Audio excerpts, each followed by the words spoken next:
Alam mo yung pakiramdam na kahit todo kayod ka, parang wala pa ring nangyayari sa buhay mo. Yung gigising ka ng maaga, magko-commute ng siksikan, magtatrabaho ng halos maubos ang lakas mo, tapos pag uwi mo, pareho pa rin ang problema, parehong bills, parehong utang, parehong pressure. At minsan napapaisip ka, ano bang mali? Ako ba? Kapalaran ba?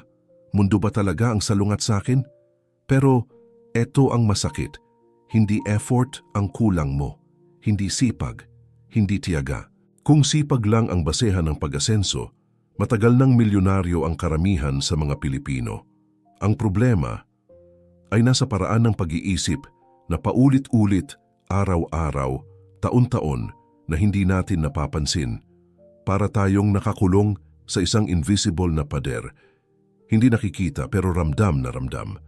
Kasi ganito, may dalawang Pilipino na parehong masipag, parehong oras ang tinitira sa trabaho, parehong pagod. Pero bakit yung isa umaangat at yung isa hirap pa rin? Ang sagot ay hindi pera, hindi swerte, hindi koneksyon.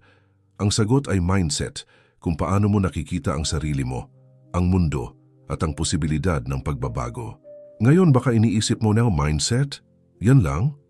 Pero tandaan mo to, lahat ng pagbabago na nangyari sa buhay ng mga taong umangat, nagsimula sa isang tanong, paano kung may ibang paraan? At ngayong hawak mo ang video na, baka ito na yung unang beses na tatanungin mo rin yan sa sarili mo. Alam mo ang buhay ng karamihang Pilipino ngayon parang umiikot sa iisang cycle. Gising, trabaho, pagod, bayad, repeat. Kahit anong pilit mong maging positive, kapag real talk na, mabigat talaga. Kasi hindi lang naman pera ang problema, kundi yung pressure na araw-araw mong dinadala. Yung pakiramdam na ikaw ang sandalan ng pamilya, pero ikaw mismo hirap nang tumayo. Isipin mo to, umaga pa lang traffic na.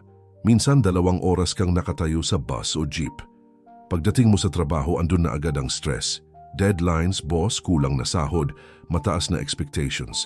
Pag-uwi, may kailangan pang bayaran, may emergency na naman, may kailangan sa school si bunso, may nangutang na naman sa'yo, tapos ikaw, tahimik lang, tinatago ang pagod kasi wala ka namang choice. Ito ang realidad ng maraming Pilipino. At minsan, dahil sobrang sanay na tayo sa cycle na to, akala natin normal lang, akala natin dapat lang tanggapin, parang kultura na. Pero sa loob mo, kung magiging honest ka, alam mong may kulang. Alam mong hindi ito yung buhay na gusto mo. Alam mong deserve mo ng something more. Kahit hindi mo masabi ng malakas. Minsan kahit sipag ka, nauubos ka pa rin. Hindi dahil mahina ka, kundi dahil mali yung focus ng energy mo. Para kang tumatakbo araw-araw. Pero sa maling direksyon, hindi mo kasalanan na ganito ang simula mo. Pero magiging kasalanan mo kung hayaan mong ganito rin ang ending mo. Kasi tingnan mo, ang daming Pilipino na sobrang masipag, OFW na nag-aalaga ng ibang pamilya, habang yung sarili nilang anak lumalaki ng malayo sa kanila. Tricycle driver na ilang beses umiikot sa barangay kahit tirik araw. Empleyado na binibigay ang weekends para lang makahabol sa trabaho. Vendors na nagpapadyak habang umaambon. Hindi kulang sa sipag ang Pilipino. Hindi kailanman. Pero kahit ganyan, bakit marami pa rin ang hindi umaasenso? Bakit parang hindi tumataas ang quality of life? Bakit kahit anong ipon, laging may biglang gagalaw? Bakit kahit may trabaho, pakiramdam mo hindi ka umaabot? Yung iba sinisisi ang gobyerno. Yung iba sinisisi ang swerte. Yung iba sinisisi ang panahon. Pero ang pinakamasakit na katotohanan, marami sa atin ang sobrang busy mag-survive na hindi na nagkakaroon ng oras para mag-isip. Hindi nagkakaroon ng oras na tanungin ang sarili, may mas mabuting paraan ba? May mas matalinong diskarte ba? May dapat ba akong baguhin sa sarili ko kaysa puro trabaho lang? Hindi tayo tinuruan mag-ambisyon ng malaki. Hindi tayo tinuruan magplano ng pangmatagalan. Hindi tayo tinuruan mag-set ng standard para sa sarili. Madalas ang turo ay, magtiis ka lang, maging masipag ka lang, bahala na. Pero sa modernong mundo, sapat pa ba ang bahala na? Hindi na. Kasi ang tunay na game changer hindi sipag, kundi clarity. Hindi lakas, kundi direction. Hindi tiis, kundi disiplina na guided ng tamang mindset. Kapag mali ang pag-iisip, Kahit tama ang ginagawa mo, mali pa rin ang kalalabasan. At ito ang dahilan kung bakit kahit hardworking ang karamihan ng Pilipino, hindi umaangat. Hindi dahil kulang sila, kundi dahil walang nagturo sa kanila kung paano mag-isip na pang-asenso. At dito papasok ang philosophy ni Napoleon Hill. Hindi bilang magic formula, hindi bilang motivational hype, kundi bilang system ng pag-iisip na kayang baguhin ang takbo ng buhay kahit gaano ka pa kasimulang hirap. Ngayon, dito na papasok ang core ng philosophy ni Napoleon Hill. Hindi bilang inspirational quote lang, kundi bilang praktikal na sistema ng pag-iisip na talagang gumagana kapag sineryoso mo. Alam mo, si Hill hindi naman nagsulat para sa mayayaman. Nagsulat siya para sa mga taong nagsisimula sa wala, gaya ng karamihan ng Pilipino ngayon. At sa dami ng interviews na ginawa niya, more than 500 of the most successful people of his time, isang pattern ang nakita niya. Ang pagbabago ng buhay ng isang tao ay nagsisimula sa loob, hindi sa labas. At ang unang prinsipyo na kailangan talagang tumama sa'yo? Desire. Hindi gusto ko sana. Hindi sana all. Hindi okay lang kahit konti lang. Ang tinutukoy ni Hill ay yung burning desire, matinding kagustuhan na parang apoy na hindi mawawala kahit ilang beses ka pang madapa. Kasi real talk, maraming Pilipino masipag pero walang malinaw na desire.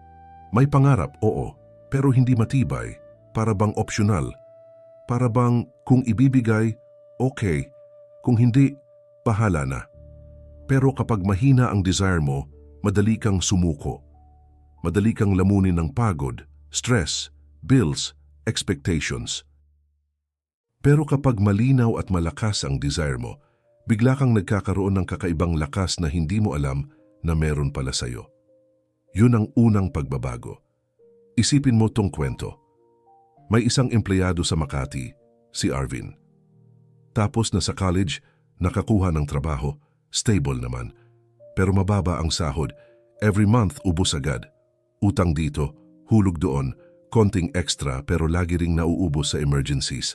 Sipag, sobra. Pagod, araw-araw. Asenso, wala. Hanggang isang araw napagod siya hindi sa trabaho kundi sa cycle. Napagod siya sa pakiramdam na kontrolado ng buhay niya, ang wallet niya. So gumawa siya ng simpleng list. Anong gusto ko talaga? Hindi goals, hindi numbers. Gusto. At nagulat siya sa sarili niya. Hindi pala niya gusto maging mayaman, gusto niya lang maging malaya. Gusto niya magtrabaho nang hindi natatakot. Gusto niya magbigay sa pamilya nang hindi nababahala sa bayarin. Gusto niya magkaroon ng oras para sa sarili. At doon nagsimula ang burning desire niya, hindi sa pera kundi sa freedom. Pagkatapos nun, nag-iba mindset niya. Nagtanong siya, ano ba ang dapat kong matutunan na hindi tinuro sa akin? At dito papasok ang pangalawang prinsipyo ni Hill. Specialized knowledge. Hindi sapat ang sipag. Hindi sapat ang general knowledge. Ang nagpapayaman at nagpapabago ng buhay ay tamang kaalaman sa tamang direksyon. Si Arvin, imbes na mag-Netflix gabi-gabi, nag-aaral tungkol sa personal finance, budgeting, side income, communication skills. Hindi kailangan ng degree, hindi kailangan ng tuition, kailangan lang ng willingness na magbago. At eto ang point, kahit gaano ka kasipag, kung ang alam mo ay pareho pa rin ng alam mo noong high school, wala talagang pagbabago. Kung ang diskarte mo ay paulit-ulit, ganon din ang resulta. Napansin mo ba to? Ang mga taong umaasenso, hindi sila super galing, hindi sila super talino, pero marunong silang pumili kung ano ang dapat nilang matutunan. Habang yung iba busy magtrabaho para makaligtas, sila busy matuto para umangat. Ngayon, dito na papasok ang third principle, auto-suggestion. Simpleng salita pero malalim. Programming ng utak. Kasi lahat ng ginagawa mo araw-araw nagsisimula sa iniisip mo. Kung iniisip mo na hanggang dito na lang ako, hindi ka lalampas. Kung iniisip mo na hindi ako magaling sa pera, hindi ka magiging magaling. Kung iniisip mo na wala akong choice, hindi ka magkakaroon ng choice. Pero kapag binago mo ang script, babaguhin mo rin ang resulta. Kaya si Hill sinasabi niya, repeat your desire, feed it, protect it. At totoo yon, kasi ang utak natin naniniwala sa inuulit natin araw-araw. Isang jeepney driver sa Quezon City si Mang Celso, ginawa to nang hindi niya alam na ginagawa na pala niya ang auto-suggestion. Every day, bago siya magsimula mag-boundary, may sinasabi siya sa sarili, "Isang araw hindi ko na kailangang magbiyahe ng ganito." Hindi niya alam kailan, hindi niya alam paano, pero inuulit niya, pinaniwalaan niya. Naging curious siya kung paano mangyayari iyon. Naghanap siya online ng skills na pwede niyang gawin kahit senior na siya. Natuto siyang magbenta ng snacks sa mga terminal. Hindi madami, pero doble sa kita niya sa boundary. Unti-unti siyang nakaipon, at bago siya mag-60, hindi na siya namamasada. May sarili siyang maliit na tindahan sa tapat ng barangay. Hindi magic, hindi swerte. Mindset, desire, auto-suggestion, action, persistence. At oo, persistence. Ito ang pinaka-underrated skill na meron ng Pinoy, pero madalas mali ang direksyon.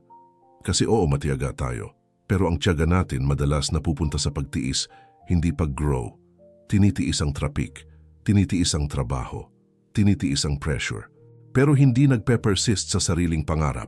Hindi nagpe-persist sa sariling pag-unlad. Hindi nagpe-persist sa habits na kayang baguhin ang buhay nila. Meron akong kilalang babae, si Leia, isang single mom na assistant sa isang maliit na tindahan. Nang mapanood niya ang teachings ni Hill, tumama sa kanya yung linya tungkol sa persistence.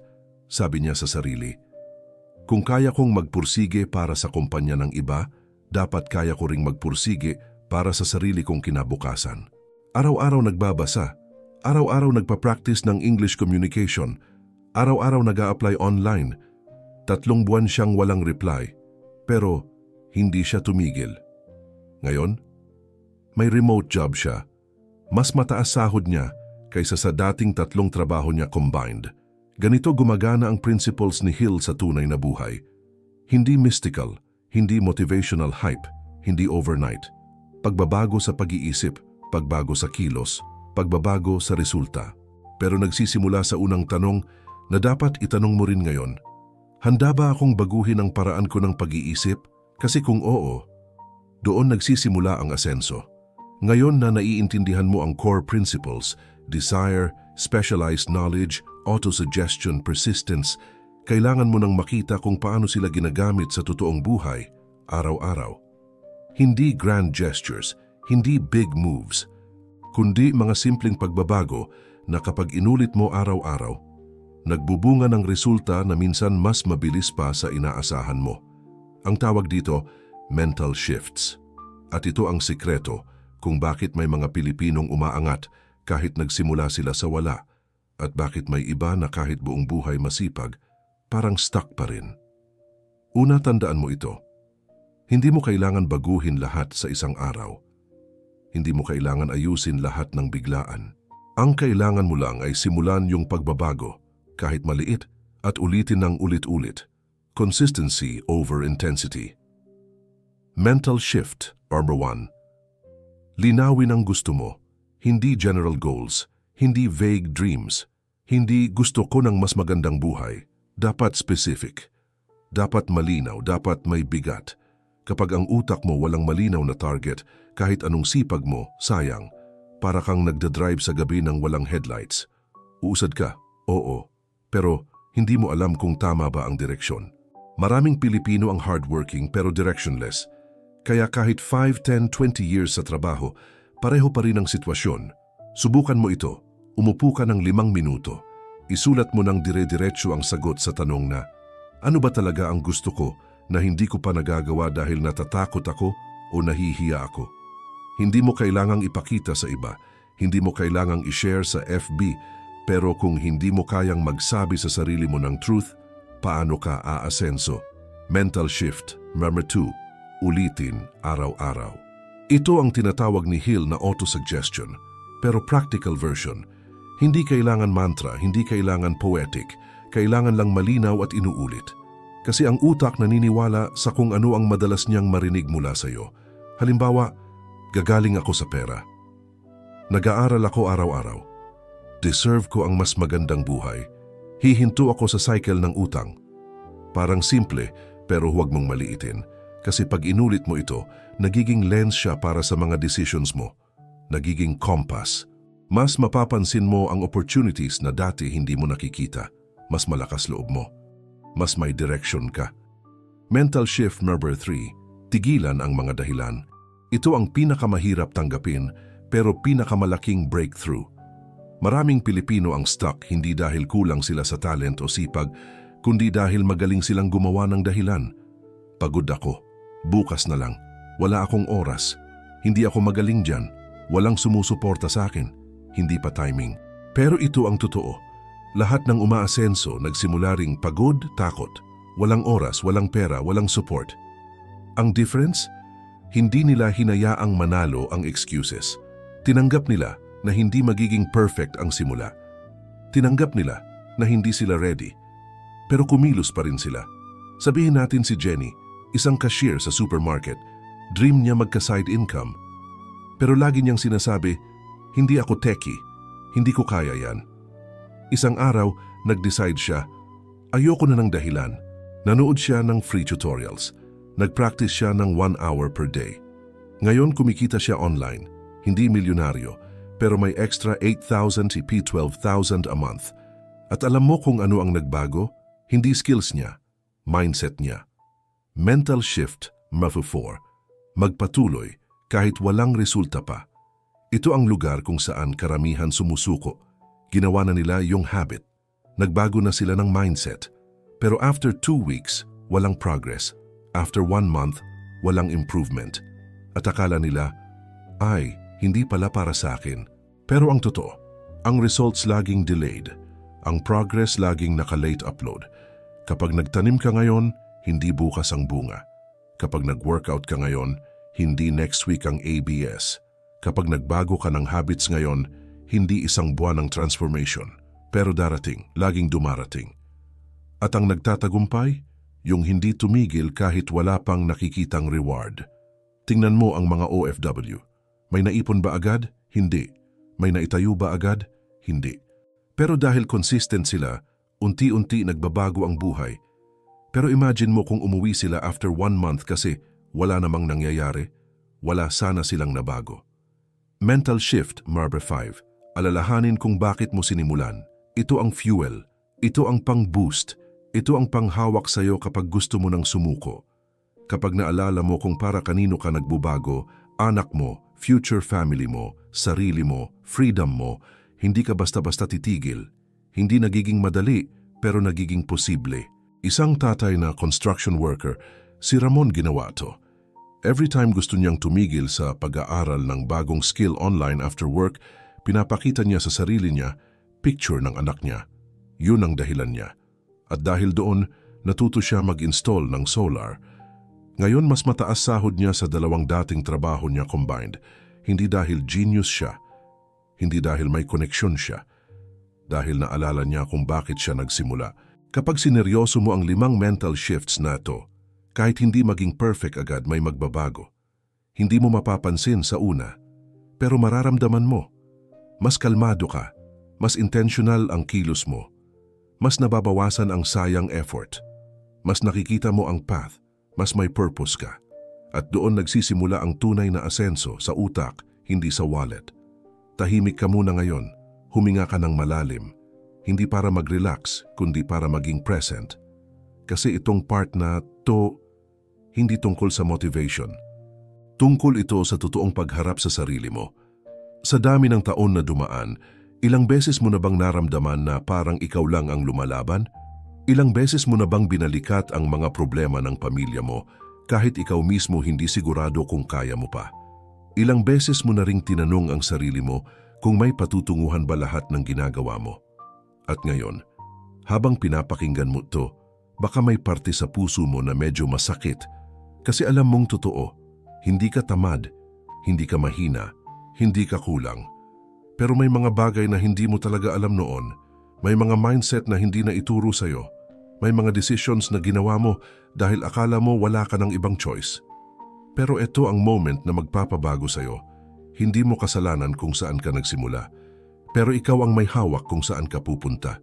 Kaya gusto kong itanong mo sa sarili mo ngayon, nang diretsuhan ng walang palusot, sino ba ang nagdidikta ng buhay ko? Ako ba o problema ko? Kailan ko huling pinili ang sarili ko? Sino ako bago ako napagod? Sino ang pwede kong maging kung hindi ako matatakot? Minuto lang to pero kaya nitong buksan ang pinto na matagal nang nakasara sa'yo. Sabi ni Napoleon Hill, strength and growth come only through continuous effort and struggle. Hindi niya sinabing madali. Hindi niya sinabing mabilis. Pero sinabi niya posible. At ang growth, hindi siya biglang dumadating. Tahimik siya, parang paghilom, parang pag-angat ng araw. Hindi mo nakikita agad, pero nangyayari. Siguro, sa sobrang tagal mong nagtiis, nakalimutan mo kung gaano kakahalaga. Siguro nakalimutan mo na hindi lang bills ang dapat sinusunod mo. Siguro nakalimutan mo na may sarili kang pangarap bago mo inuna ang pangarap ng ibang tao. Pero ngayon, kahit sandali lang, hayaan mong maalala mo uli. Tingnan mo ang buhay mo. Kung masipag ka pero hindi umaangat. Kung mabait ka pero inaabuso. Kung nagbibigay ka pero ikaw ang nauubos. Ibig sabihin, hindi pera ang dapat unahin mong baguhin. Hindi trabaho. Hindi oras, kundi sarili mo, yung internal system mo, yung paniniwala mo sa sarili, yung standards mo, yung mga bagay na tinotolerate mo kahit hindi mo dapat.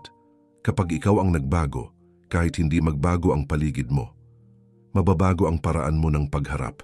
At pag nagbago ang paraan mo, unti-unting susunod ang resulta. Ngayon pumikit ka sandali, sabihin mo sa sarili mo ng diretsuhan, hindi pa tapos ang kwento ko.